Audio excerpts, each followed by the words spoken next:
કે અનુભવ કરીને શીખવા કરતા બેટર છે કે ઘણી બધી વસ્તુઓ બીજાના અનુભવ પરથી ડાયરેક્ટ શીખી લઈએ. કદાચ મારી સક્સેસનું આ સૌથી મોટો સક્સેસ મંત્ર છે.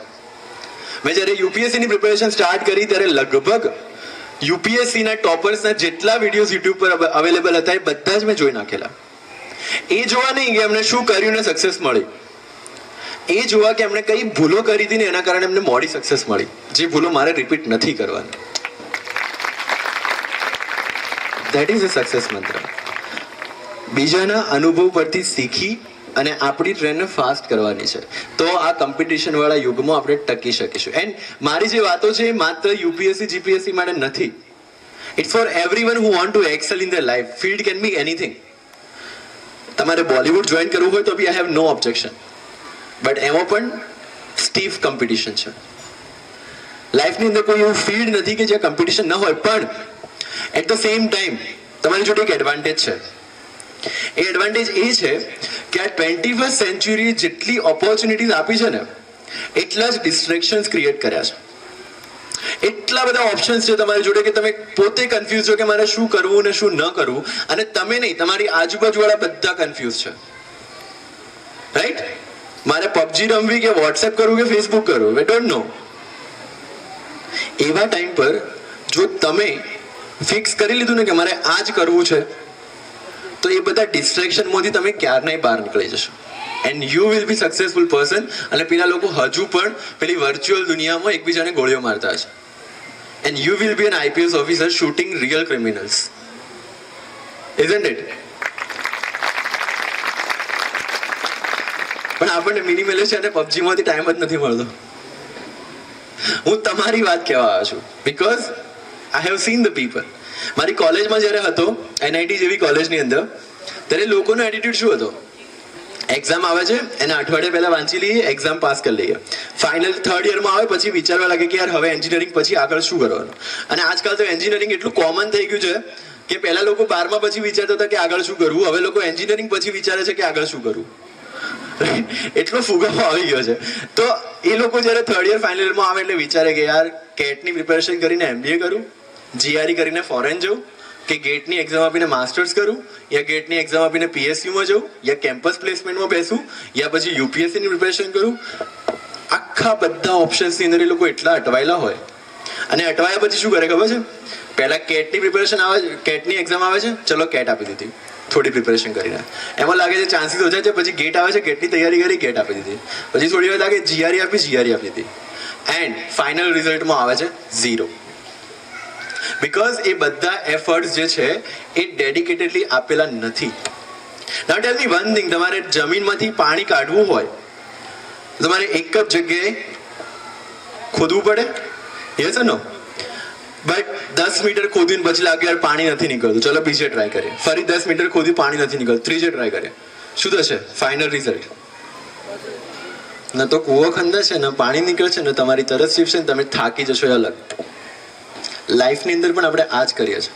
થોડી ટ્રાય અહીંયા કરી, થોડી ત્યાં કરી, થોડી પહેલા કરી, થોડી પહેલા કરીને છેલ્લે રિઝલ્ટ 0.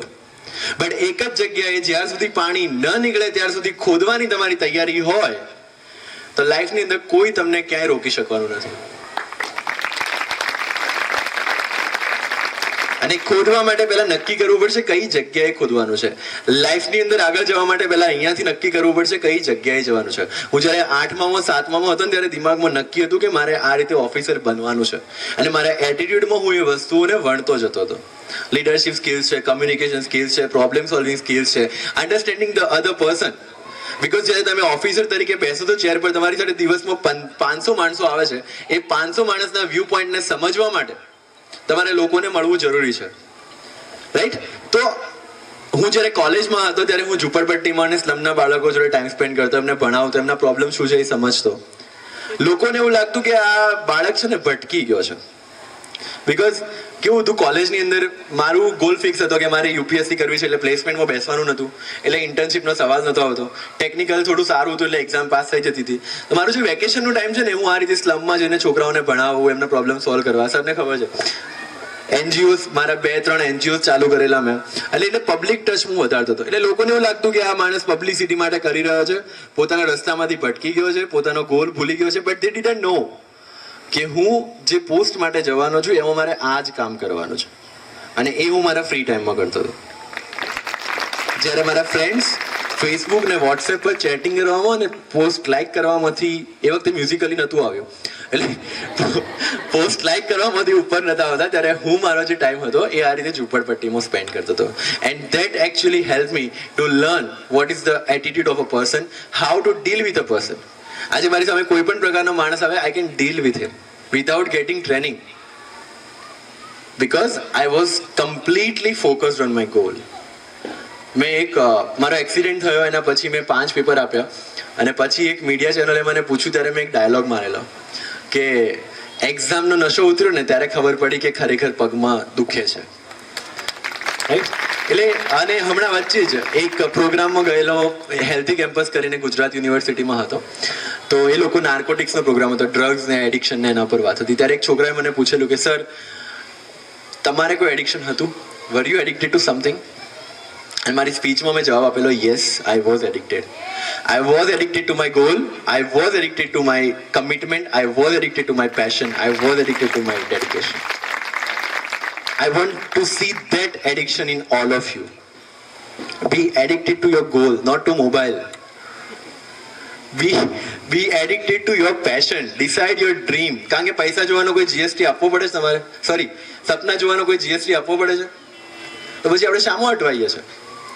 See the dreams.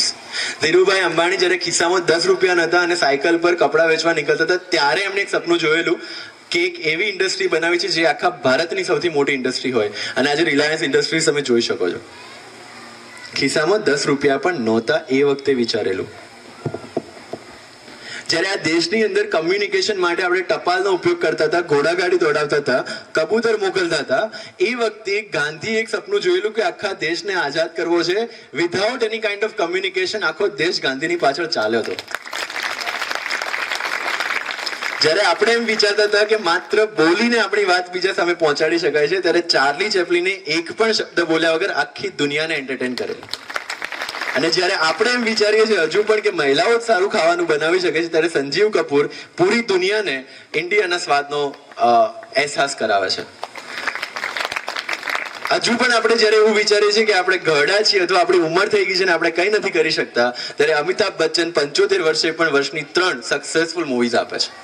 આપણે એવું વિચારીએ છીએ કે આ ફિલ્ડમાં જવા માટે મારા પપ્પા અથવા મારું ફેમિલી બેકગ્રાઉન્ડ હોવું જરૂરી છે, ત્યારે કોઈ પણ જાતના બેકગ્રાઉન્ડ વગર શાહરૂખ ખાન આજે પણ બોલિવૂડનો બાદશાહ કહેવાય છે, કિંગ ખાન. એટલે આપણી જેટલી પણ માન્યતાઓ છે ને, એ બધી સરે જેમ કીધું એમ આપણે આપણી જાતને આપેલા બાના છે. તમે એક વસ્તુ મને કહો, જ્યારે તમે નક્કી કરો કે મારે આ વસ્તુ કરવી છે, રાઈટ, અને એ વસ્તુ તમે સ્ટાર્ટ કરો છો કરવાનું, ત્યારે સક્સેસ થવાના ચાન્સીસ ને ફેલ્યુર થવાના ચાન્સીસ કેટલા? 50-50? યસ. પણ ખાલી વિચારીને બેસી જાવ તો સક્સેસ થવાના ચાન્સીસ કેટલા? આપણે અહીંયા અટવાઈએ છે, આ કરવું છે, પેલું કરવું છે, પણ કરવું કંઈ નથી. Isn't it? So, જેટલી પણ તમારી લિમિટેશન્સ છે, you all believe in God? You all believe in super power? Yes, એક પરમ શક્તિમાં આપણને બધાને શ્રદ્ધા છે, અને આપણે બધા માનીએ છીએ કે આ જે દુનિયા ચાલી રહી છે એના દ્વારા ચાલી રહી છે. Yes, yes no? ગીતામાં પણ સ્પષ્ટપણે લખ્યું છે, અને કુરાનમાં પણ સ્પષ્ટપણે લખ્યું છે, બાઇબલમાં પણ લખ્યું છે, અને બાકી બધા ધર્મગ્રંથોમાં લખ્યું છે. ત્યારે એક વસ્તુ વિચારી જુઓ કે તમારી જોડે કોઈ પ્રોબ્લેમ થયો છે, કોઈના પેરેન્ટ્સમાંથી કોઈની ડેથ થઈ ગઈ હોય, કોઈ એક્સિડન્ટ થયો હોય, કોઈએ પોતાનો એક હાથ ગુમાવી લીધો હોય, પગ ગુમાવી લીધો હોય, આંખેથી ઓછું દેખાતું હોય, વોટ એવર ધ પ્રોબ્લેમ મે બી, ત્યારે તમારે એ જોવાનું છે કે જે કોઈ પણ પ્રોબ્લેમ છે એ કોની મરજીથી આવે છે? ઉપરવાળાની. અને એક વસ્તુ મેં વાંચેલી મને બહુ ગમેલી કે લાઈફમાં જ્યારે પણ પ્રોબ્લેમ આવે ને, ત્યારે એટલું વિચારી લેવાનું કે ઉપરવાળો પ્રોબ્લેમ એને જ આપે છે જે સહન કરવા માટે સક્ષમ હોય, અને તમને આપ્યો છે તો સમજી લેવાનું કે તમે એના લિસ્ટમાં ઉપર છો, તમે એ વસ્તુને હેન્ડલ કરી શકો છો ને, એટલા માટે તમારી જોડે પ્રોબ્લેમ આવે છે. અને ઉપરવાળાએ આપ્યો છે તો એને દૂર કરવાની શક્તિ પણ એ આપશે. ઘણા લોકો મને કહેતા હોય છે કે you cleared at 23, age of 22-23 and that's why you are very lucky. કહેતા હોય છે જીપીએસસી પાસ કરી, યુપીએસસી પાસ કરીને you are very lucky because આટલી ઓછી એજમાં તમે પાસ કરી છે. But to tell them, luck always favors the brave. If you have courage to stand up from that accident place and go to the examination hall driving your scooty again, luck will help you. If you have courage to go to the interview after getting hospitalized for 1 month and appear in UPSC interview, luck will help you. But if you will don't dare to do something, if you are not ready to take risk in your life, profit will never come in your life. It's a business, it's a game. Higher the risk, higher the profit. If you are ready to take the risk, if I was ready to risk કે મારી ઘરની પરિસ્થિતિ આવી હોવા છતાં એક આખું વર્ષ હું યુપીએસસી ની પ્રિપેરેશન કરું, જોબ ન લઉં, આર્થિક પરિસ્થિતિમાં હજુ વધારે એક વર્ષ ફેમિલીને હું રહેવા દઉં અને એ જોબ લીધા વગર હું તૈયારી કરું, એ રિસ્ક લીધું, ત્યારે આજે જઈને મારી ફેમિલીને their golden days have started. So start taking risk in your life, start showing courage in your life, have faith in yourself. Bhagavad ગીતાનો એક શ્લોક છે, ભગવાન કૃષ્ણ અર્જુનને કહે છે, સર્વ ધર્માન પરિત્યજે મામ એકમ શરણમ વ્રજ. બધા જ ધર્મોનો ત્યાગ કરીને તું મારી શરણમાં આવ. અને એ જ કૃષ્ણ 15મા અધ્યાયના પહેલા શ્લોકમાં કહે છે કે વેદોમાં હું સામવેદ છું ને પુરુષોમાં હું અર્જુન છું. એક બાજુ કહે છે અર્જુનને કે તું મારી શરણમાં આવ, બીજી બાજુ એવું કહે છે કે પુરુષોમાં હું અર્જુન છું. એનો મતલબ એ છે કે કૃષ્ણ એવું કહી રહ્યા છે અર્જુનને કે તું તારી શરણમાં જા. આપણે જે પ્રાર્થના સાંભળીને એમાં કીધું કે કોઈ રોશની છે આ દુનિયાની અંદર, એ રોશની આપણે બહાર શોધવા જઈએ છીએ. That is within you. You have to trust yourself. અહીંયા જે બેઠા છે તમારા ક્લાસમાં જે આવીને તમને ભણાવે છે, they are just your guide. એમનું કામ સારથીનું છે, એમનું કામ કૃષ્ણનું છે. યુદ્ધ તો અર્જુને જાતે જ કરવાનું છે. અને તમારી જિંદગીના આવનારા એ યુદ્ધ માટે wish you all the very best. Fulfil your dreams, go ahead, shine like the sun and do the નીડફુલ for the country.